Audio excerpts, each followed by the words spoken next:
నమస్తే, welcome to Suman TV. ప్రస్తుతం మనము కొత్తపేటలోని ఓమ్ని హాస్పిటల్లో ఉన్నాము. అండ్ మనతో పాటు senior consultant cardiologist doctor YP Raju గారు ఉన్నారు. వారితో మాట్లాడదాం. నమస్కారం డాక్టర్ గారు. డాక్టర్ గారు, వెయిట్ లాస్ కి ఎక్కువగా మిల్లెట్స్ తీసుకుంటే వెయిట్ లాస్ అవుతుంది అంటారు. ఎంతవరకు కరెక్ట్ అంటారు? మిల్లెట్స్ లో మెయిన్ గా ఏది తీసుకుంటే బాగుంటుంది అంటారు? అలాగే మీరు మిల్లెట్స్ తీసుకున్నట్లయితే మీరు అడిగినట్టుగా మంచి మిల్లెట్ ఏదంటే జోవార్, ఆ తర్వాత రాగి, తర్వాత బజ్రా. అంటే వీటిని ఎలా తీసుకోవాలంటారు డాక్టర్? ఇవి రైస్ లాగా చేసుకొని తినొచ్చు. వాటర్తో, ఆయిల్ యాడ్ చేయకూడదు. వాటర్ తోటే కుక్ చేసుకోవాలి. దాన్ని స్పైసీగా తయారు చేసుకొని మనం అన్ని వెజిటబుల్ కర్రీస్లో కలుపుకొని తీసుకోవచ్చు. అలాగే జొన్న రొట్టె తీసుకోవచ్చు, జొన్న సంగటి, జొన్న ముద్ద, రాగి సంగటి, రాగి ముద్ద, రాగి రొట్టె, సజ్జ రొట్టె, ఈ విధంగా తీసుకోవచ్చు. దాన్ని పోరిడ్జ్ లాగా, జావలాగా చేసుకొని కూడా తాగవచ్చు. ఎలా తిన్నా కూడా ఎటువంటి నష్టం ఉండదు. బాడీ వెయిట్ డెఫినెట్గా వెయిట్ తగ్గుతుంది. వాళ్ళు మన టార్గెట్ వెయిట్ దాకా రావాలంటే ఈ డైట్ తీసుకుంటే డెఫినెట్గా ఒక 3 months 6 months కష్టపడ్డారంటే, ఫిజికల్ యాక్టివిటీ చేసుకుంటే, ఈ డైట్ తీసుకుంటే ఈజీగా టార్గెట్ వెయిట్ వస్తుంది. ఎటువంటి మెడిసిన్స్ లేకుండా, ఎటువంటి హార్మ్ఫుల్ మెడిసిన్స్ లేకుండా, సైడ్ ఎఫెక్ట్స్ లేకుండా. ఎందుకంటే మెడిసిన్స్తో కొంత సైడ్ ఎఫెక్ట్స్ ఉంటాయి.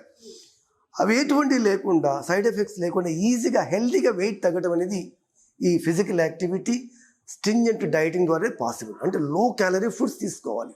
ఈ ఫాస్ట్ ఫుడ్స్ అని, జంక్ ఫుడ్స్ అని, ప్రాసెస్ ఫుడ్స్ అని, మైదా రిలేటెడ్ ఫుడ్స్, బేకరీ ఐటమ్స్ ఇవన్నీ అవాయిడ్ చేసుకుంటూ, సింపుల్ వెజిటబుల్స్, సింపుల్ మిల్లెట్స్ తీసుకుంటూ, డ్రై ఫ్రూట్స్ తీసుకుంటూ, ఫిజికల్ యాక్టివిటీ చేసుకుంటూ, డైలీ 2-3 లీటర్స్ వాటర్ తాగుతూ, తద్వారా అలాగే గ్రీన్ టీ, ఇదివరకు చెప్పే ఉంటాను, గ్రీన్ టీ తీసుకోవటం, జింజర్ టీ, గ్రీన్ టీ ద్వారా అలా తీసుకుంటే కూడా, ఇవన్నీ తీసుకుంటే డెఫినెట్గా వెయిట్ అనేది 99% తగ్గుతుంది.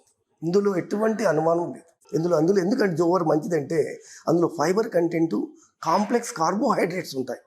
కాంప్లెక్స్ కార్బోహైడ్రేట్స్ అంటే digestion and emptying of the stomach delay అవుతుంది. అంటే అంత ఈజీగా బ్లడ్ సర్క్యులేషన్లోకి వెళ్ళిపోవటం, లివర్లోకి వెళ్ళిపోవటం, బ్లడ్లోకి వెళ్ళిపోవటం అలా జరగదు.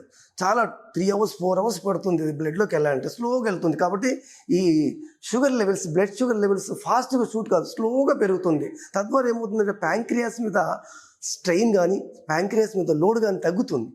అంటే గ్లైసిమిక్ లోడ్ అనేది ప్యాంక్రియాస్ మీద తగ్గటం వల్ల ఇన్సులిన్ ఎక్స్ప్రెషన్, ఇన్సులిన్ ప్రొడక్షన్ అనేది ఎక్కువగా అవసరం ఉండదు. ఎందుకంటే షుగర్ లెవెల్స్ తక్కువగా ఉంటాయి కాబట్టి, అందులో కార్బోహైడ్రేట్ లోడ్ తక్కువగా ఉంటుంది కాబట్టి ఇన్సులిన్ యొక్క రోల్ తగ్గిపోతుంది. తద్వారా భవిష్యత్తులో ఈ షుగర్ డిసీజ్ లేదా డయాబెటీస్ వచ్చే అవకాశాలు చాలా తక్కువగా ఉంటాయి. ఏ ఫుడ్స్ అయితే తీసుకుంటామో, ముఖ్యంగా హై గ్లైసిమిక్ ఫుడ్స్ ఉన్నటువంటి రైస్, వీట్ తీసుకుంటే షుగర్ లెవెల్స్ ఫాస్ట్గా షూట్ అవుతాయి. వితిన్ 1 hour 2 hours పీక్ లెవెల్లోకి వెళ్ళిపోతాయి. వెంటనే ఇన్సులిన్ లెవెల్స్ ఎక్కువగా పెరుగుతాయి. అంటే ప్యాంక్రియాస్ మీద డిమాండ్ పడి, తద్వారా డయాబెటీస్ అనేది వస్తుంది. థ్యాంక్ యూ డాక్టర్ గారు.